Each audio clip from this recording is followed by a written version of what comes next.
दोस्तों, 12 नवंबर 2024 मंगलवार के दिन करीब 400 वर्षों बाद एक दिव्य और दुर्लभ संयोग बनने जा रहा है, क्योंकि इस दिन साल की सबसे बड़ी देवउठनी एकादशी परहने जा रही है। देवउठनी से शादी विवाह प्रारंभ हो जाते हैं दोस्तों। यह एकादशी मंगलवार के दिन पड़ रही है, जिस वजह से इस दिन तीन बड़े योगों का निर्माण हो रहा है, जो कि है धन लक्ष्मी योग, अमृत सिद्धि योग और गज केसरी योग। दोस्तों, इन तीन योग के निर्माण की वजह से भगवान विष्णु और महालक्ष्मी की असीम कृपा बरसने वाली है। और अगर इस दिन आप चुपचाप किसी को बिना बताए स्वास्थ्य से जुड़ा यह अचूक उपाय कर लेते हैं, तो आपकी सभी समस्याओं का हल संपूर्ण रूप से हो जाएगा।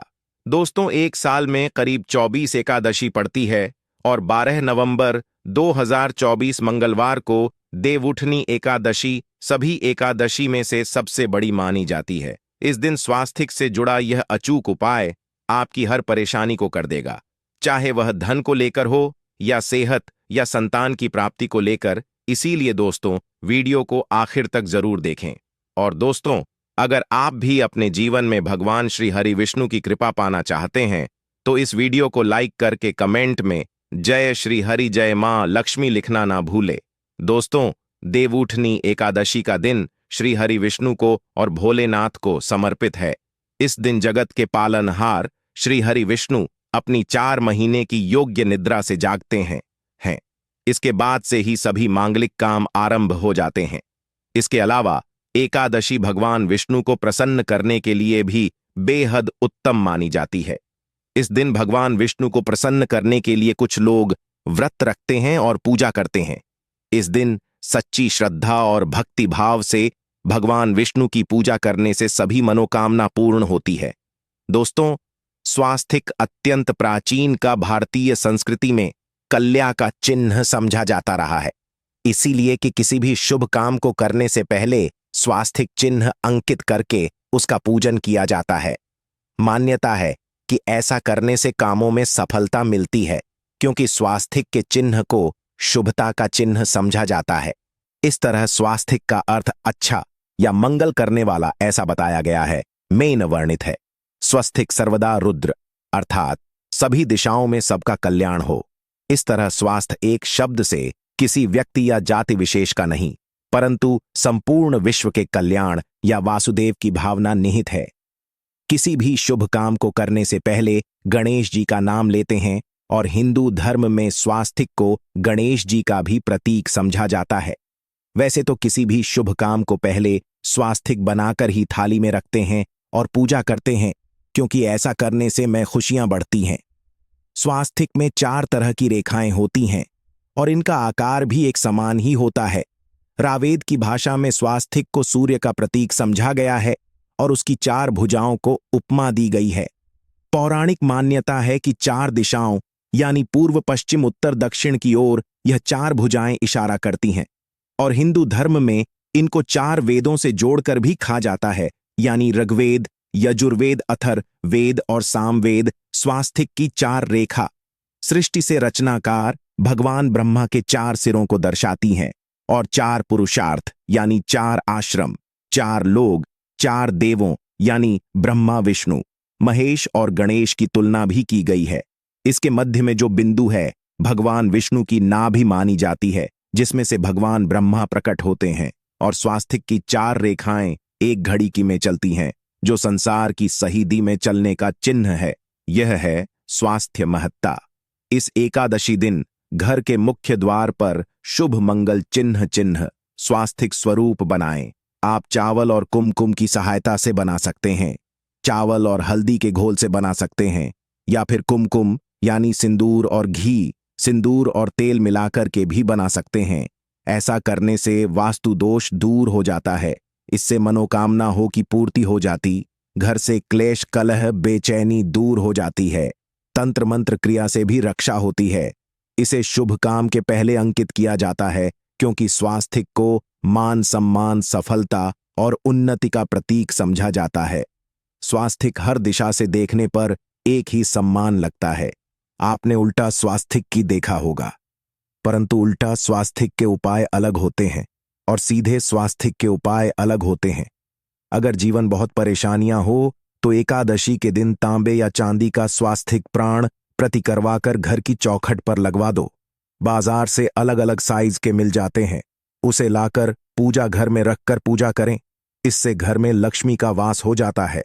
लक्ष्मी प्राप्ति हेतु चांदी का स्वास्तिक नवरात्रों में भी लगाया जाता है, परंतु सबसे अच्छा है कि सिंदूर और घी या तेल मिलाकर के यह या फिर चावल और हल्दी के घोल से बना दे के मुख्य द्वार पर स्वास्तिक बनाते हैं तो ज्यादा बड़ा मत बनाइए। 9 अंगुल से बड़ा बिल्कुल नहीं होना चाहिए, 3-4 अंगुल का बना यह उत्तम होगा। अगर आपके घर के सामने पेड़ या खंभा है तो वास्तु दोष उत्पन्न होता। ऐसे में वास्तु दोष के प्रभाव को स्वास्तिक रोकता है। स्वास्तिक का चिन्ह देवता को प्रसन्न करने के लिए खासकर बनाया जाता है। एकादशी तिथि पर आप थाली में या चौकी पर स्वास्तिक बनाकर उस पर मूर्ति करते हैं तो देवता प्रसन्न हो जाते हैं। आप चाहे तो घर के मंदिर में इष्ट देवता के पास स्वास्थ्य का चिन्ह रख सकते हैं। तो दोस्तों, स्वास्तिक के कौन कौन से उपाय घर में लाते हैं, धन प्राप्ति कराते हैं, जानते हैं इस वीडियो में। परंतु दोस्तों, उससे पहले आपसे रिक्वेस्ट करते कि वीडियो को लाइक जरूर करिएगा, दोस्तों को शेयर कर दीजिएगा, और अगर अभी तक आपने चैनल को सब्सक्राइब नहीं किया। विशेष महत्व होता है। ऐसे में राम दरबार की तस्वीर अपने घर में लेकर आए और श्री राम दरबार की तस्वीर का पूजन करें, या उनकी मूर्ति या उनसे जुड़ी किसी तरह की कोई चीज आपके पास है तो आप उनका पूजन करें। सारे देवी देवताओं का आपको आशीर्वाद मिल जाता है। हनुमान जी से लेकर सीता माता, भगवान श्री राम और अन्य देवी देवताओं का भी आशीर्वाद मिल जाता है। निश्चित तौर पर अपने घर के पूजा घर में एक साथ आप यह तस्वीर रख सकते हैं। इससे आपके जीवन में राज्य योग की हासिल हो सकती है। दोस्तों, इसी तरह यदि आप अपने घर के पूजा घर में या किसी अन्य स्थान पर यदि कोई तस्वीर रखना चाहते हैं और उसे लगाकर अपने घर में लाभ हासिल करना चाहते हैं तो अपने घर में या पूजा आपको निश्चित तौर पर त्रिदेव की तस्वीर या मूर्ति एक ही स्थान पर लाकर अवश्य रखनी चाहिए। ब्रह्मा, विष्णु और महेश, इन तीनों की संयुक्त से एक साथ तस्वीर अपने घर के मंदिर में या अपने घर में कहीं भी लाकर रख देनी चाहिए। समझा जाता है कि इन 3 देवताओं के एक साथ दर्शन करने मात्र से हमारे बड़े से बड़े विघ्न और बड़े से बड़े कष्ट ऐसे ही समाप्त हो जाते हैं। इसी वजह से इन तीनों की एक साथ में तस्वीर या मूर्ति लाकर आपको पूजा अवश्य करनी चाहिए। दोस्तों, बात करते हैं कि कुछ ऐसी तस्वीरें होती हैं या ऐसी मूर्तियां होती हैं जिनको आपको अपने पूजा घर में स्थान ही नहीं देना चाहिए। यदि आपने इन तस्वीरों को या मूर्ति को अपने घर के पूजा घर में स्थान दिया है तो समझ लीजिए कि आपको कंगाली का सामना करना पड़ेगा या फिर देवी देवताओं की क्रोध धा का सामना करना पड़ेगा। दोस्तों, और एक बात बता कि मंदिर में कभी भी विषम संख्या में गणेश जी की मूर्तियां ना रखें। जैसे कि 1, 3 या 5 ऐसे रखना जाता है। 2 मूर्तियों को एक साथ रखना शुभ समझा गया है। यदि आप सिर्फ गणेश जी की मूर्ति रखते हैं तो इसके अलावा किसी भी तरह की मूर्ति आपको नहीं रखनी चाहिए। दोस्तों, स्थापित करते वक्त ध्यान दें कि गणेश जी का चेहरा सदैव घर के मुख्य दरवाज की तरफ होना चाहिए ताकि आपको अच्छे और सच्चे धन लाभ की हासिल हो। और इस बात का ध्यान रखें कि घर में अंगूठे से बड़े आकार का शिवलिंग आपको भूल कर भी नहीं रखना चाहिए। सदैव एक छोटा सा शिवलिंग रखें और इससे ज्यादा शिवलिंग नहीं रखने चाहिए। दोस्तों, वैसे तो कोई अपने घर में शिवलिंग रखना ही नहीं चाहिए। उसके बाद भी यदि रखते हैं तो अंगूठे से बड़े आकार का शिवलिंग आपको नहीं रखना चाहिए। आप छोटा शिवलिंग रख दें और ध्यान रखें कि एक से ज्यादा शिवलिंग आपको भूलकर भी नहीं रखने हैं। घर में यदि आप शिवलिंग रखते हैं तो शिवलिंग के ऊपर आपको तुलसी भूलकर भी अर्पित नहीं करनी चाहिए।